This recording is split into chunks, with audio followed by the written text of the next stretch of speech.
All right, ladies and gentlemen, welcome to Torah Studies, our weekly look at the Torah portion. This week's Torah portion is Va'et Chanan, and it is the second portion of the book of Deuteronomy, book of Devarim. Now, tonight's class is going to take us in a bit of an interesting direction, into a meta direction. Now, let me explain what I'm talking about. Basically, tonight's class is all about Torah study. And I know what you're thinking.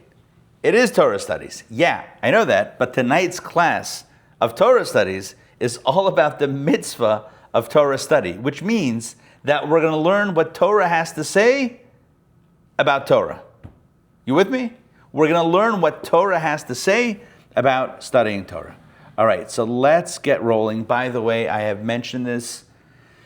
I feel like I mentioned this Sunday at the Kabbalah class, but I'm going to mention this so that those that weren't there can also hear. I've been developing an app, a Torah Center media app. When I say media, that's probably kind of misdirecting people. What I mean is audio and video all in one place. Over 2,000 classes. We're not ready to go live yet, or whatever. We're not publishing yet, but it's in the works, and it's very exciting. Now, speaking of Torah study. So tonight is all about Torah study. Now you might be wondering, well, why are we talking about Torah study as we're studying Torah? And the answer is because the mitzvah, or the verse that's cited in the mitzvah of Torah study, is actually found in this week's Torah portion, Va'et Chanan, in Deuteronomy. And so let's begin with that, and we'll talk about all things Torah tonight. So we're going to begin. Toba, if I can ask you to begin, this is going to be text number 1 to get us started from our Torah portion, chapter 5 of Devarim, Deuteronomy. Moses summoned all the Israelites and said to them, "Hear, O Israel, the laws and rules that I speak to you today. Study them and be careful to observe them." Okay, so in this verse, one verse, there's a lot of interesting things. First of all, Shema Yisrael, Hear, O Israel, is also found, that phrase is also found in this verse. I think we're all familiar with this. Shema Yisrael, Hashem Elokeinu, Hashem Echad, the Lord is our God, the Lord is one. But this one says, Hear, O Israel, the laws and rules that I speak to you today, study them and be careful to observe them. Again, it takes a bit of a different direction with this version of Shema Yisrael. And the Hebrew words are chukim and mishpatim. Chukim are the super rational laws. Mishpatim are the ones that make sense. Either way, all of them need to be heard, need to be observed, and need to be followed. And indeed, the verse says, study them and be careful to observe them. That implies, and let's be very precise here, that implies that there's a mitzvah to study Torah for the sake of the observance of mitzvot. Let's break that down. Why would you need to study Torah in order to do a mitzvah? What's the simple reason? So you know what the rules are. That's it, so you know what to do. How can you do a mitzvah if you didn't study, if you don't know what the rule is? So for example, let's say, for instance, I'll give you an example. So let's say it's the holiday of Sukkot coming up. And part of that mitzvah, part of that holiday observance is to build a sukkah. Great, I'll build a sukkah. But what kind of sukkah, what constitutes a kosher sukkah? What does it need to be made of? What does it need to look like? What are the dimensions? What is the roof, the schach? What is kosher for a schach? Can I use a tree that overhangs my pergola, my hut? And questions like that abound. And so what the Torah is telling us, number one, first and foremost, there's a mitzvah to study Torah for a very pragmatic purpose, and that is in order to know what to do. Leida hamaisa asher yasun, to know how to perform the action of the mitzvot. So again, if we were to break down what Judaism consists of, we might say Torah and mitzvot, Torah study and mitzvah observance. Torah study, why? To know what to do.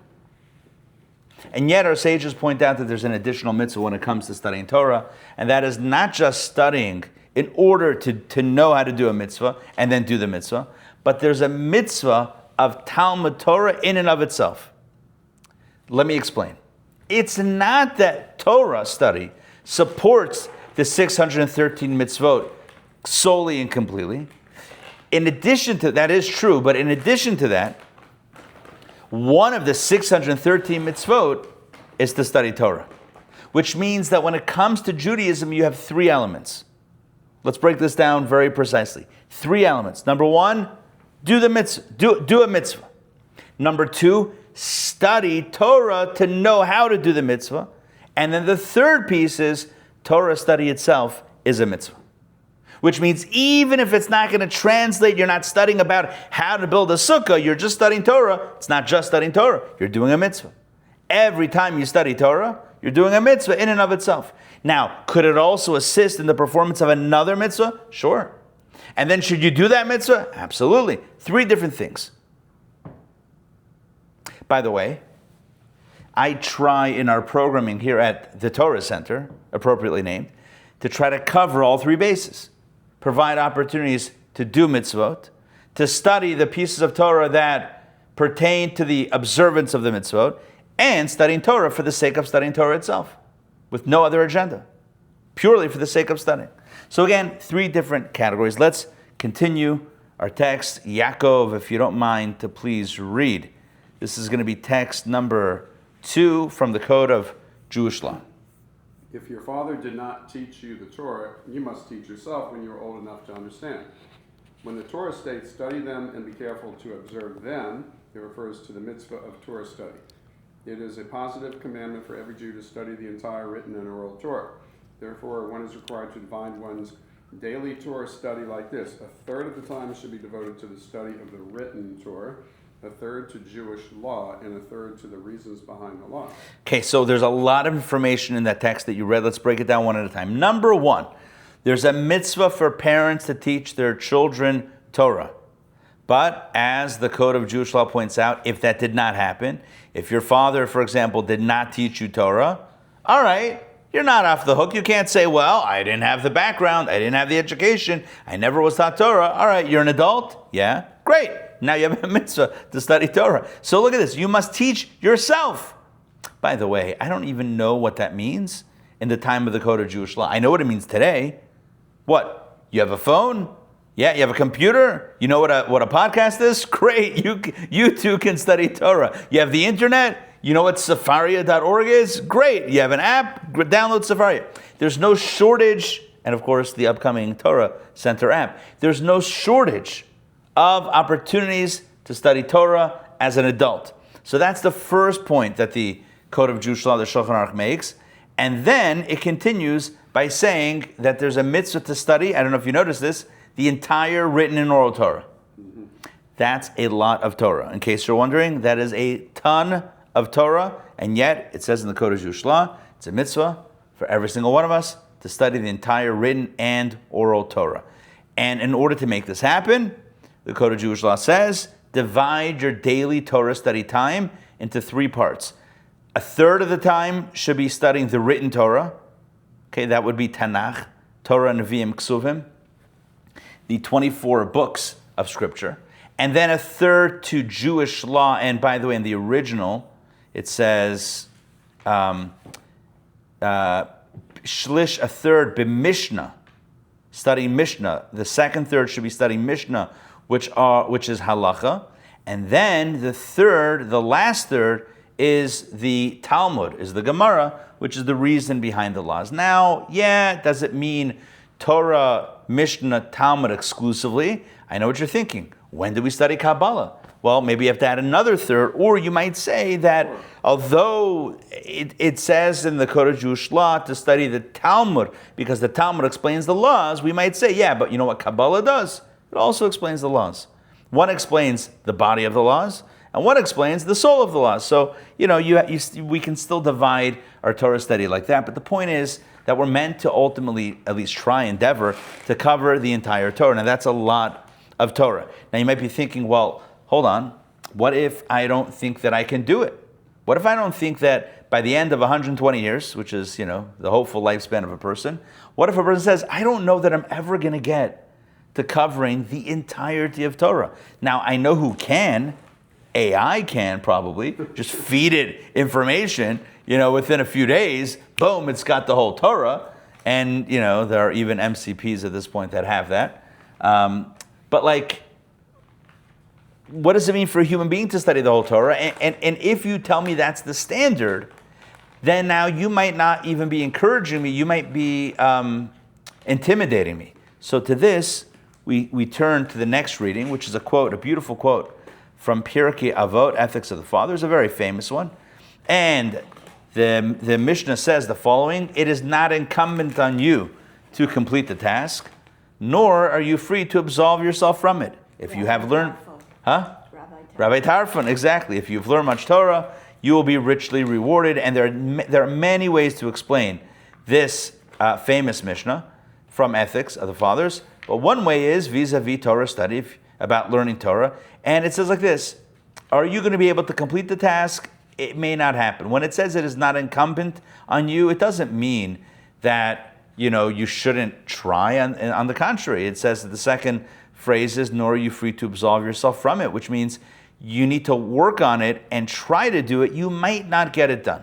It might not happen. You might not end up completing the task, but you got to try. So when the Code of Jewish Law says that our job is to study the entire Torah, that should be the mindset going in. My job, my aim, my goal is to study the entire Torah. If I don't get there, I don't get there. But at least I've studied lots of Torah and I picked it up along the way. All right, now let's keep on going. Let's keep on going. What if somebody says, again, we're talking about the parameters of the mitzvah of Limud HaTorah, Talmud Torah, of studying Torah. What if someone says, look, I wish I was in yeshiva. Man, that would be amazing if I was in yeshiva all day and I didn't have to worry about anything else and just study Torah day and night. That would be great. That's a great context to studying the entire Torah. But listen, I have a job. I gotta go to work. I don't have a ton of free time. So what am I supposed to do? Well, we just saw Rabbi Tarfon, who says even if you can't finish it, you still have to do it. But how much do I need to do? So the Code of Jewish Law, this is the Talmud actually, that weighs in on this. Toba, if you don't mind, please read, hold on, text number 4. Even if we only study one lesson in the morning and one lesson in the evening, we have fulfilled the obligation of this Torah, must never depart from your mouth. All right, so the Talmud says that if you are busy, if you're working, if you have pressing obligations,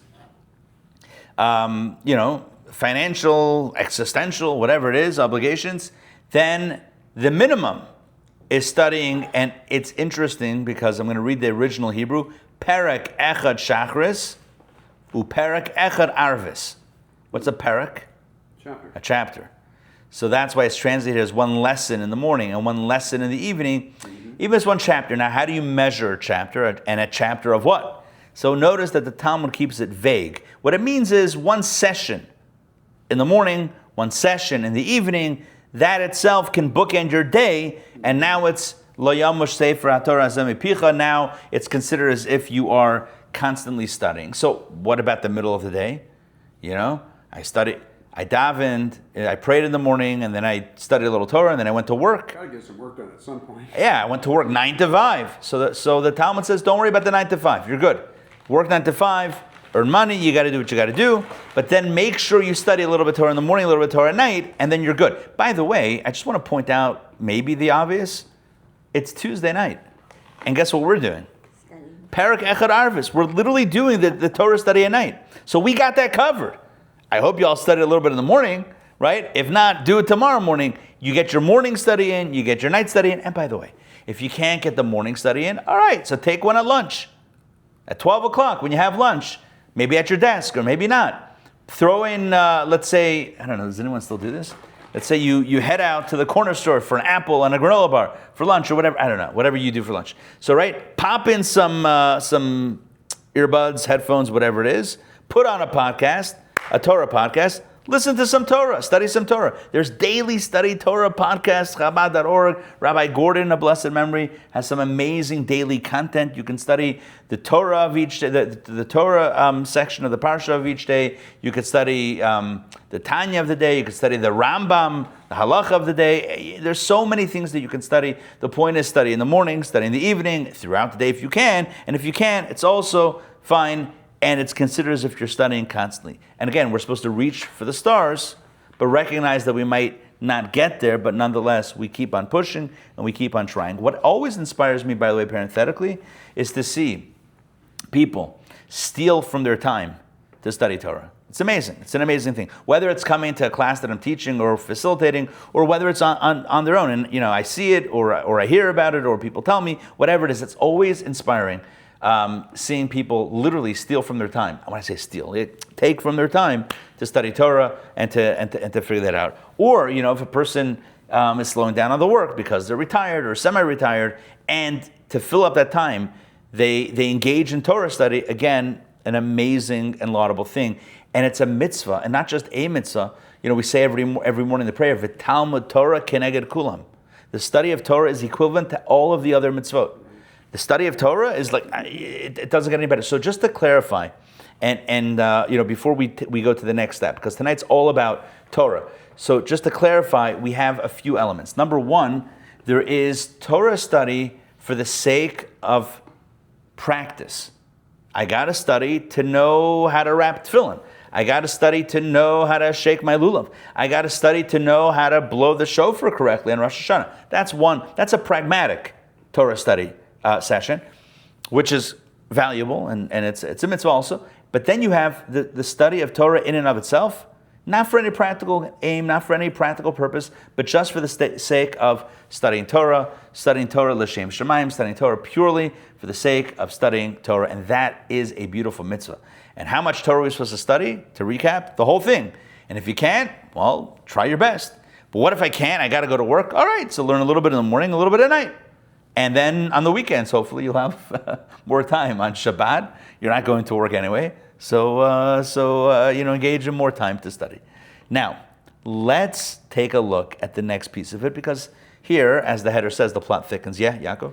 Can I ask about, I know that they're not talking about mitzvot, but Yeah. Torah study, but if your father did not teach you the Torah, you must teach yourself. So that kind of reminds me of all the Jews that don't study Torah, or they feel comfortable in a reform environment where it's kind of like they're not really getting a lot of raw material. They're just getting Torah through hearsay, or it's out of their comfort zone. And I've noticed that Jews are very traditional to however we were raised. That's how it's hard for people to change once they grow up. Right. I don't like sitting like this. I don't like sitting like that. It's such a big deal. We become set in our ways as things go on.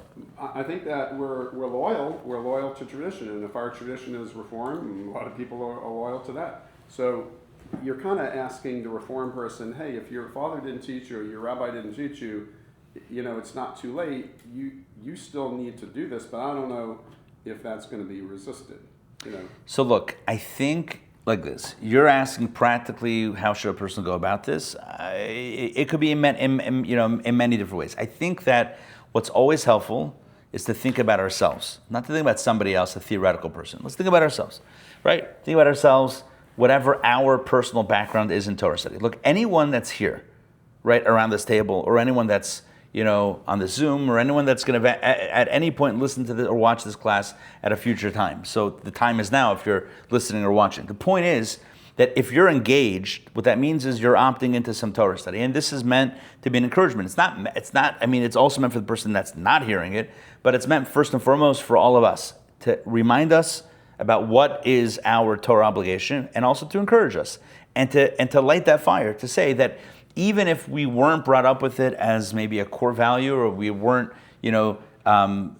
very, taught in a very proficient way how to learn maybe on our own, doesn't matter. It's never too late to start. It's never too late to jump in. Mm-hmm. I always say like this: if you ever need inspiration, look at Rabbi Akiva. Rabbi Akiva was arguably the greatest Torah teacher of all time, outside of Moses, of course, and he didn't know how to read Hebrew until the age of 40, let alone studying Torah. Like, he was completely ignorant in all things Torah until the age of 40, and he completely jumped. And obviously he's, a special person, a special soul, a tzaddik, a genius, whatever it was, fine. But on a smaller scale, all of us can do it. And so I think, how do we address the person that, I don't know, we'll have to figure that out. But for each of us, I think this is a message of inspiration to personalize it and to remind us not to, I think your first point is very well taken, not to lean on necessarily on habits and say, well, what am I going to do? Like,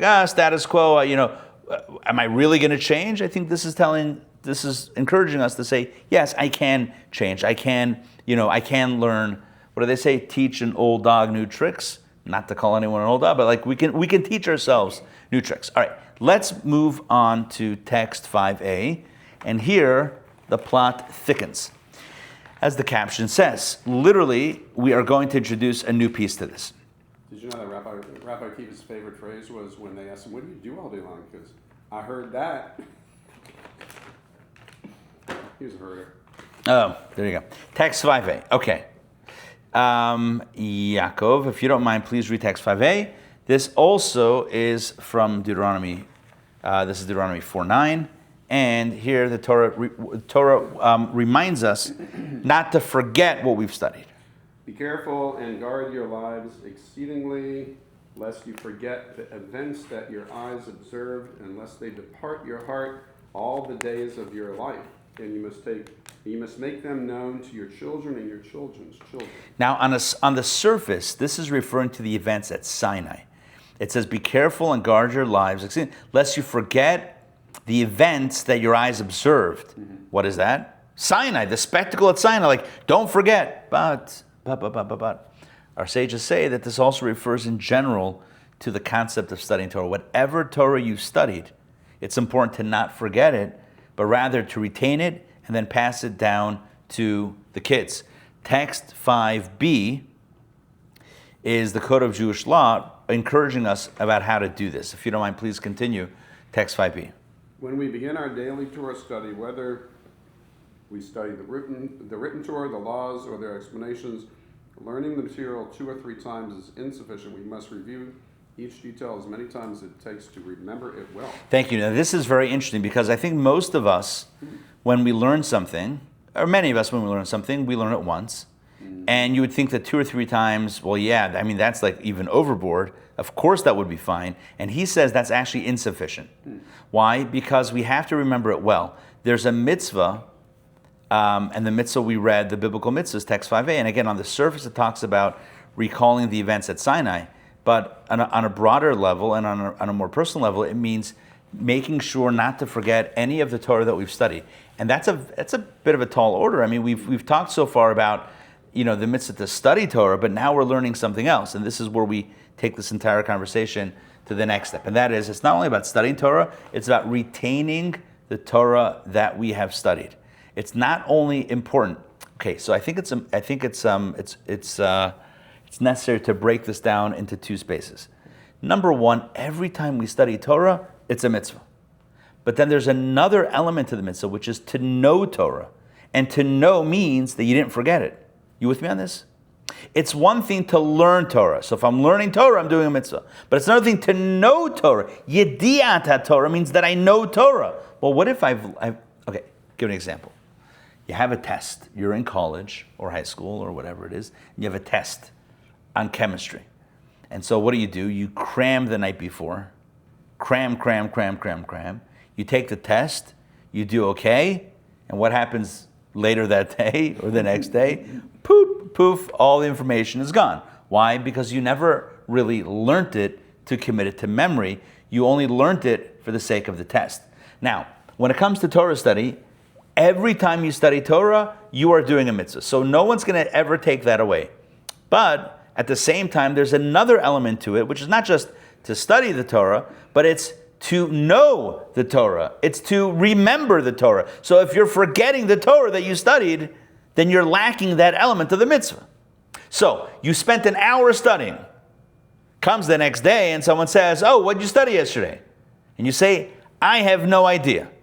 Again, this is not, God forbid, to knock anything, but it's rather to encourage us. Remember, we're never going to take away that hour of Torah study.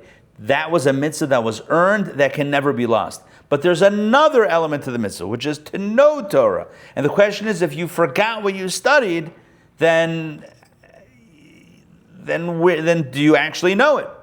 Did you study it to know it, or you studied it just to study it and then kind of move on? So again, it's not meant to be a criticism or critique, but rather to encourage us to study in a way that we'll remember. And again, how is this done? The Code of Jewish Law says. It says, how is that done?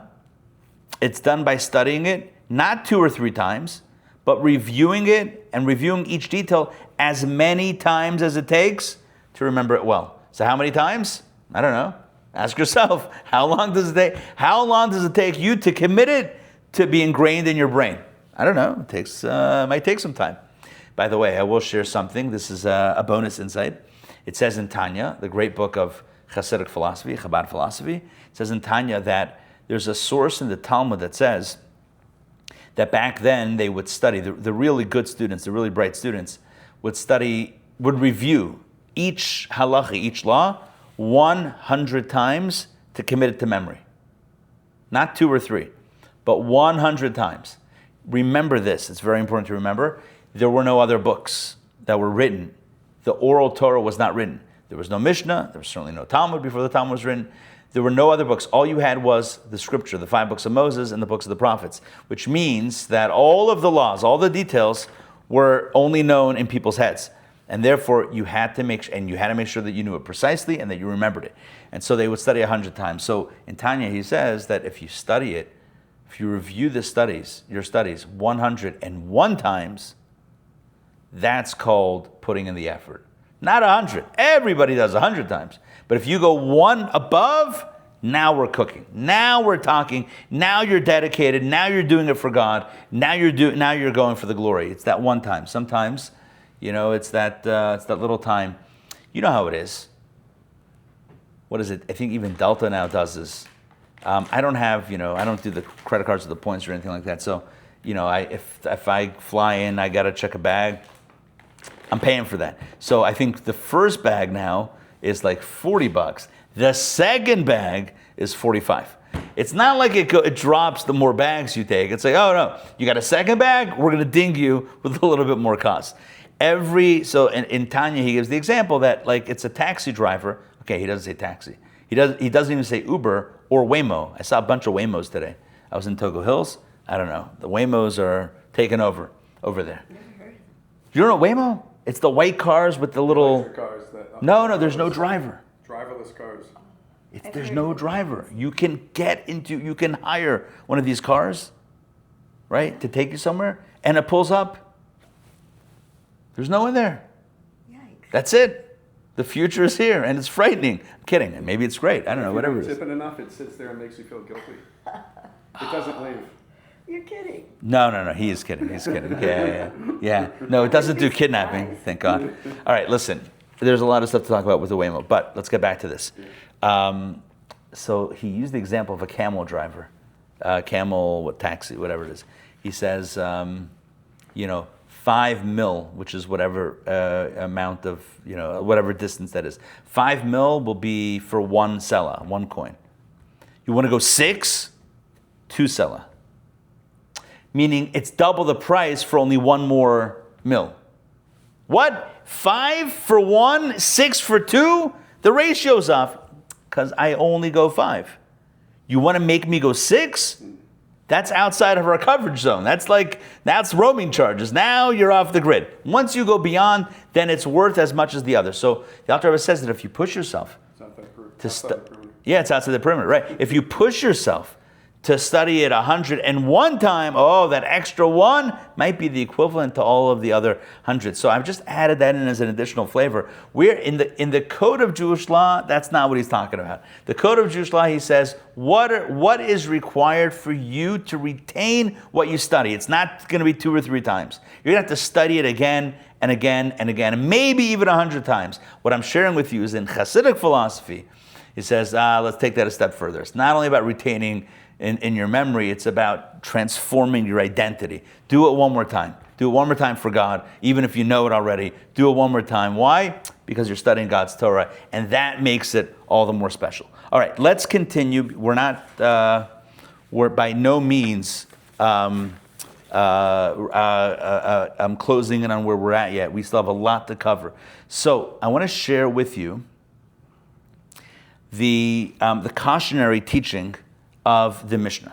This is again Pirkei Avot, Ethics of the Fathers, and it says as follows. I will read this one. This is text 6a. Rabbi Dostai, the son of Rabbi Yanai, would say in the name of Rabbi Meir, listen to this, those who forget even a single word of their learning are considered by the Torah as if they have forfeited their life. As it is stated, be careful and verily guard your soul, lest you forget the things your eyes have seen. We quoted that verse a few moments ago, but what is added here in Avot, that is, yes, you guessed it, Pirkei Avot, Ethics of the Fathers, what it's adding here is that if you forget even a single word of Torah, it's considered as if the person has forfeited their life. Ki'ilu mitchayev benafsho, you're putting your life at risk. Now that sounds a little harsh. If I forget some Torah study, I'm putting my life at risk? What does that mean? How is that possible? So let's take a look at the commentaries. Now, so again, we're talking about today's theme is Torah study, and in the context of Torah study, we talked about the mitzvah and the beauty of Torah study, and now we're speaking about the negativity of forgetting the Torah that we've studied. Let's take a look at 6b. The Bar Tanura, Rabbi Avadia Bar Tanura, is one of the major commentaries on the Mishnah and on Pirkei Avot as well. He says the following: it is like forfeiting one's life because that study would have protected this person. But now that they've forgotten it, it can no longer protect them. Meaning he's understanding, we're going to have some other angles on this as well in a moment. He's understanding this, first and foremost, that Torah is a protection. Torah is a shield. Torah is somehow, a special protection around the person. So as long as you have the Torah that you've studied, it can protect you. If you forget it, it's just not going to protect you. So to give an example, imagine you're a soldier out in battle and you forgot your armor. Do soldiers wear armor? Am I talking about knights? I don't even know what's happening in my analogy. Huh? Flak jackets, body armor. Well, there you go. Okay, so you forgot a helmet. I forgot a helmet. Now, is the person being punished by being more vulnerable? It's not a punishment. It's a consequence. You forgot some of your armor. All right, so now you're a little bit more vulnerable. It's not like anyone's out to get you. It's not like God says, oh, you forgot your learning, I'm going to zap you. That's not how it works. Torah is a protection. If you retain it, it's there. If you forget it, it's that piece is missing. Now, does it mean that you're completely vulnerable, no, of course not. But what it means is that on some level, your protection, your spiritual protection is a little bit lacking. Let's continue. We'll look at some other angles on this. And we continue with Devarim, the book of Deuteronomy. All right, let's go. We're going to keep on going round robin, as it were. Toba, if you don't mind, please read text number 7. I could do that. No, it's good. Teach the Torah to your children so they will speak of it when you sit in your home, when you journey on the road, when you lie down, and when you wake up, so that you will lengthen your days and the days of your children on the land. Thank you. Now this is from the Shema, and it should sound very familiar. And what it says is, teach Torah, and then it correlates that to lengthening your days, so that you will lengthen your days. There's some connection that the Torah is stating between studying Torah and living long and a long life. So there's literally like a life connection. Torah is life. Torah equals life. And so when we retain the Torah, we retain more life or more protection. When we lose it, when we forget it, again, that piece falls away a little bit. Famous story with Rabbi Akiva, the aforementioned great Rabbi Akiva. This is a story that happens toward the end of his life when the Roman Empire was really rearing its brutal head. And the Romans had, at that point, forbade public Torah study. A class like this would have been banned, would have been punishable by death. Oh, you could study Torah in the comfort of your own home, but remember, this is before the oral Torah was written down. This is, in the 1st century or 2nd century of the Common Era, and there were no books of the oral tradition, and what they wanted was to basically suffocate Judaism, suffocate Torah by banning public Torah study. If you don't have public Torah study, if you can't have teachers teaching students, if it's just self-study from the original scrolls, Torah is dead. Judaism is over in basically 1 or 2 generations. It's done. It's finished. So that's what they were trying to do. And Rabbi Akiva continued to teach Torah. And so one of his colleagues said, and I paraphrase, "Are you Meshuggah? Like you're going to get killed. You're putting up flyers at Starbucks announcing your next Torah series. What's your plan?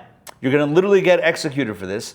And he gives the famous example of the fish and the fox. Yaakov, please read this. You might have heard this before, but it's always good to refresh the memory. Text 8. Our sages taught, one day the wicked authorities decreed that Jews may not study the Torah. Pappus, son of Yehuda, came and found Rabbi Akiva gathering Jews in public to teach them Torah. He said, "Akiva, do you not fear the authorities?" Rabbi Akiva replied, "Let me draw a parable for you. Do you have a pen?" The fox was walking along the riverbank and saw the fish swimming to and fro in the river. He asked, "What are you trying to escape?"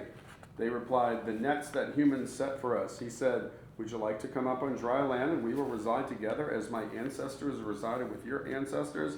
They replied, "Are you the animal they call the wisest of all animals? You are not wise, you are a fool. If we fear death in a habitat of life, how much more will we fear death in a habitat of death?"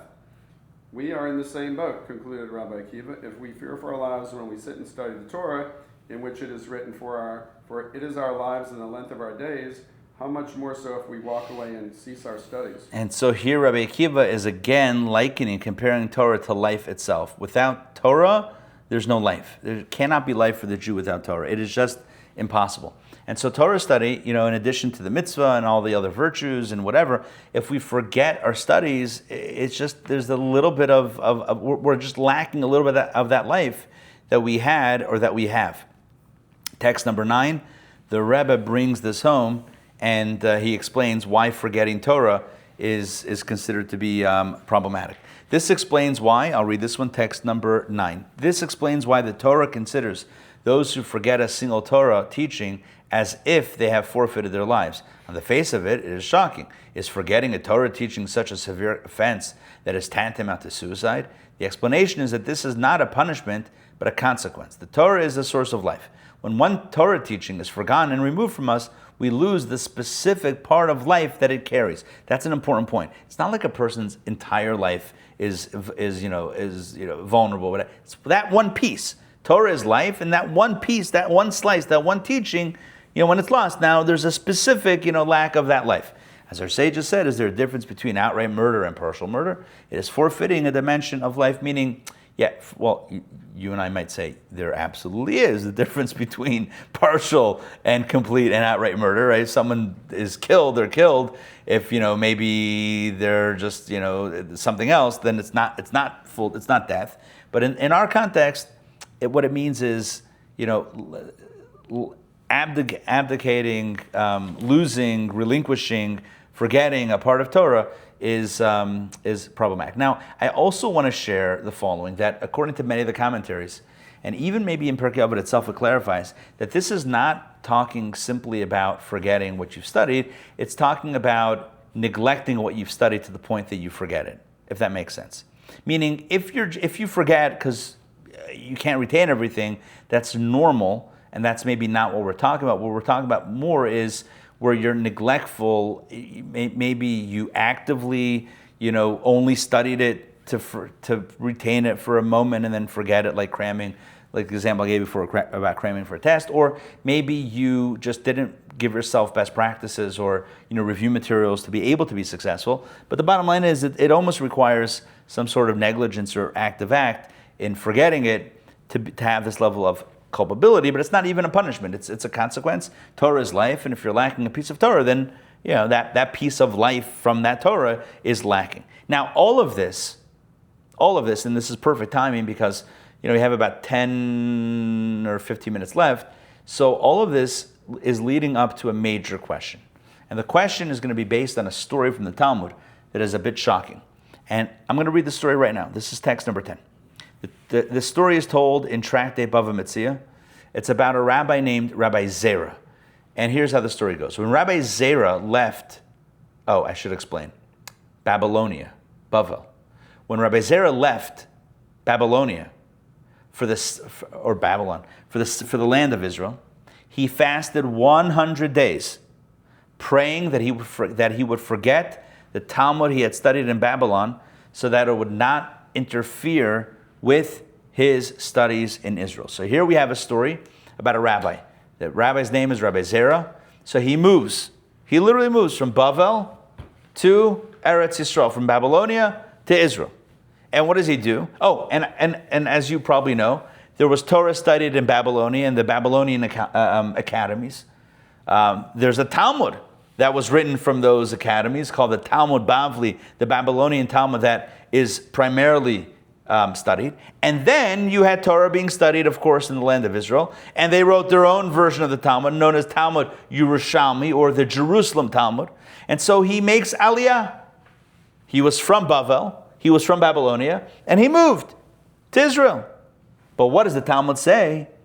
It's not just he packed his tchotchkes and loaded up his camel. He fasted 100 days to forget everything that he learned in Bavel.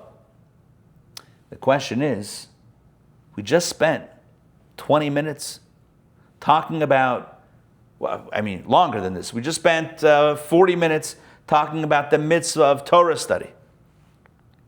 And then we spoke about the prohibition or the caution about making sure not to forget your Torah study. And certainly not actively forgetting it. And what does Rabbi Zera do? He fasts for 100 days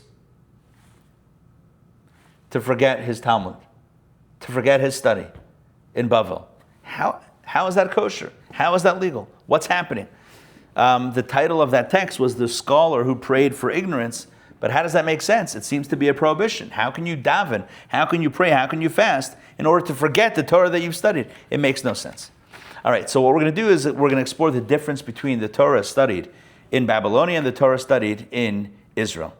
Let's take a look at text number 11. I'm going to read this and explain it. This is from the previous Lubavitcher Rebbe from the year 1948. It is well known that in Israel, the sages studied accepted law without lengthy, in-depth analysis. Only when it was necessary to clarify the reason for the law was it transmitted orally from teacher to student. Most students studied the accepted law briefly and elaborated on the reasons received by tradition. This form of study is called girsa. By contrast, in Babylon, most students were primarily engaged in debates. They asked many questions and offered many answers on each point of law, delving deeply into each until every detail emerged clearly. This analysis also produced many new laws. So that is the difference between studying Torah in Israel and studying Torah in Babylon or in Babylonia in Bavel. Now let me explain a little bit, let me shed a little bit of light on this. The example that's given, and I want to give this analogy right now, is imagine you walk into a room where the light is on, and in the center of the room, there's an elephant. And what do you see when you walk into the room? You guessed that you see an elephant. And you say, wow, that's an elephant. And you see someone next to you and you're like, wow, take a look. I wasn't expecting there to be an elephant in the middle of the sanctuary. That's kind of weird. Wow, look at that elephant. It's so large. It's so gray. I don't know what else to say about an elephant. Those ears are so floppy, right? Look at that elephant. Wow. That's one approach. So it's short, it's concise, it's clear, because you see the elephant and you're talking about the elephant. But let's say you walk into the room and the light's off. And you know something's in the room, but you don't know what it is. So you start feeling it. Wow, those, how big your teeth are. I don't know, right? Like you're feeling things. You feel a tail, you feel legs, you feel a trunk. And you say, is it this? Is it that? And I wish I had a better grasp of this analogy. Is it a giraffe? It's not a giraffe. Is it a tiger? It's not a tiger. Is it this? Not that. Oh, then you put all the pieces together, and then you have one person says, I think it's this. How could it be that if it has this? No, how could you say it's not this if that? I'll bring you a proof that it's this. The last time when I went into a room, it actually turned out. Until finally you get all the people in the room to come to a consensus, and they vote and they say, you know what, we've decided, we realized it's an elephant, and that's what the majority has decided, and the light remains off. but you've come to the conclusion that it's an elephant. That's the Babylonian Talmud, and the light on is the Jerusalem Talmud. You know, the light, the spiritual light shines in Israel, and the light of Torah shines in Israel like nowhere else. And when the light of Torah shines, you know what happens? You see the laws, you see the halachot clearly. You discuss a law and you see it, and you see what the solution is. And you don't have all these disagreements, and so you're talking about an elephant. You see the elephant, you discuss the elephant, it's clear. There's no machloket, there's no dispute, it's an elephant. You see it. In Bavel, in Babylonia, you're studying the same laws, but the light's out. The light's off. It's in the dark. Is it this? Is it that? We don't even know sometimes what we're talking about, and we're trying to even clarify the case. If you've ever studied Talmud before, you know exactly what I'm talking about here. You're having a disagreement. You're not even sure what you're talking about sometimes in the disagreement. Not to knock the Babylonian Talmud, because there's incredible brilliance and depth that comes from the light being out. There's incredible brilliance and depth and new ideas that come from that lack of clarity, from turning the lack of clarity into clarity, turning the fuzziness into sharpness. That creates a tremendous transformation, and that's a beautiful thing. But now we have a little bit of insight into Rabbi Zera. Rabbi Zera was from Babylonia, and he'd been used to studying the Talmud or studying the Torah with the lights out, with the lights off. And he was about to move to Israel. He was going to make Aliyah.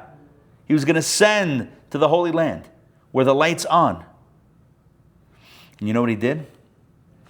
He did exactly what we spoke about last week. What happens when you want not just a better edifice than what you had, but you want a completely transformed edifice?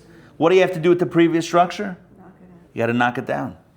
Got to knock it down to the ground. If you keep the existing edifice, it'll be a little bit bigger, a little bit nicer, a little bit more elegant. But if you want something completely revamped, tear it down to the studs, or maybe even tear it down past the studs. I don't even know what that even means. It sounds a little reckless, right? To the foundation. Take it down to the foundation. That's what Rabbi Zera did. We spoke about last week about a building. This is now about a person and about a mind and about a soul. Rabbi Zera said, I need to go into a brand new Torah study experience, and I need to be ready for that experience. And I don't want to take my prior experience into the new experience. Do you understand how important that is? Let me say that one more time. I don't want my prior experience of Torah study to influence and to somehow sully the new experience. I want to be ready for a brand new experience. So he fasts 100 days, not to forget Torah, but to divest himself of any type of past, of any type of baggage that he might be bringing into this new experience. He wanted to, and I want to ask you this question. How many times do you and I study Torah? And this is going to be the takeaway for tonight's class. How many times do you and I study Torah and we find ourselves paying less attention to what Torah says and more attention to the question of, do I agree or do I disagree with what it's saying? You understand what I'm saying? Right? How many times do we say to ourselves, oh, I like that, or I don't like that, or I don't think that fits in with my worldview? We have to be, there's something with Rabbi Zera that's a beautiful lesson. When you step into Torah study, fast for 100 days. I don't mean that literally. What I mean is just throw away, divest of any previous, even if it's for 1 hour. Forget everything you know and be open to what's possible. Be open to something new. Be open to a new paradigm. Because if you take in the previous, we have to lower my voice because I think they're about to start the service. We have to close it out. It's getting earlier each week. We have to move to a different location soon.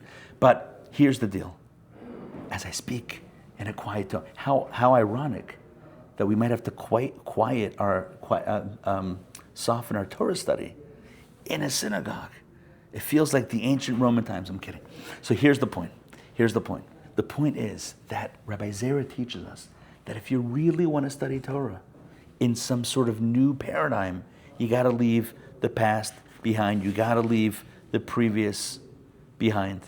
If you want to get on in life, sometimes you have to leave the previous. Oh, wow. Toba just said something powerful. If you want to get on in life, sometimes you have to leave the past behind. To be able to just cut and run. Text 13. Let's read this inside. I'm going to read this inside now. Beautiful text. This is from the Rebbe's teachings. The Israeli method. I love that. The Israeli method. This is not falafel making or pita baking. This is Torah study. The Israeli method is not just a better way to learn and study, but also a better way to remember the Torah's words. The back and forth analysis method is undoubtedly harder to remember. When all the teachings are laid out clearly, it is easier to remember the details. This means that fasting 100 times to forget the Torah he studied in Babylon to enable him to access the Israeli method enabled Rabbi Zeir to remember it even better. And that's the point. The point of this is that, when it comes to Torah study, what is the mitzvah? The mitzvah is to study the entire Torah, to recap tonight's class. If you can't study the entire Torah, do your best. If you can't study the whole day, a little bit in the morning, a little bit in the evening. But definitely make sure to review your studies. It's not just about studying it once and one and done, but it's about retaining what you study so that your mind is filled with Torah. If you're forgetting Torah, then you're losing out on a little bit of the life. What about the rabbi? What about the rabbi? What about the rabbi who intentionally forgot his Torah study? That was different. We have to end off now. But that was different. Why was that different? Can you guys all hear me? Okay. Why was that different? That was different because he wasn't forgetting Torah. He was divesting himself of something that would hold him back from really studying Torah. It was about taking the next leap forward. And sometimes to leap forward, you have to go back a little bit. The takeaway for tonight, and hopefully the inspiration, is study Torah. If you have time, even if you don't have time, make time. If you have time, use the time. Not just study it once, study it again and remember it. Retain it. If you forget it, all right, there's always time to review. But also, like I said before, it's important, be like Rabbi Zera. We all come in with so many things, whether it's distractions about politics and world events, or whether it's previous conceptions about the world. Be courageous, like Rabbi Zera, to say, let me leave that in Babylonia, and let me show up with an open mind to receive Hashem's wisdom of Torah. Thank you for joining me tonight for Torah Studies. This is the quietest I've ever ended a class. Thank you for joining me. and I hope this made sense. And thank you very much for the applause. I think they do like this. All right, any questions? Make sense? Yeah, forgetting, not taking baggage with you. Yeah. So that you can actually. I'll repeat the question. Yeah. That is like what we were talking about before. When you have like a Reform Jew, or you have something. My point was that that's actually a good thing because it shows that you don't have preconceptions. Interesting. Yeah, but we're all very, Jews are very loyal to our tradition, whatever tradition is. But if your tradition is toxicity, It feels like the baby is sleeping. if your tradition is negativity, then you can't be loyal to every family tradition or everything that enters your head. You have to leave a lot of that garbage on out by the dead monks. What's interesting is that if somebody doesn't have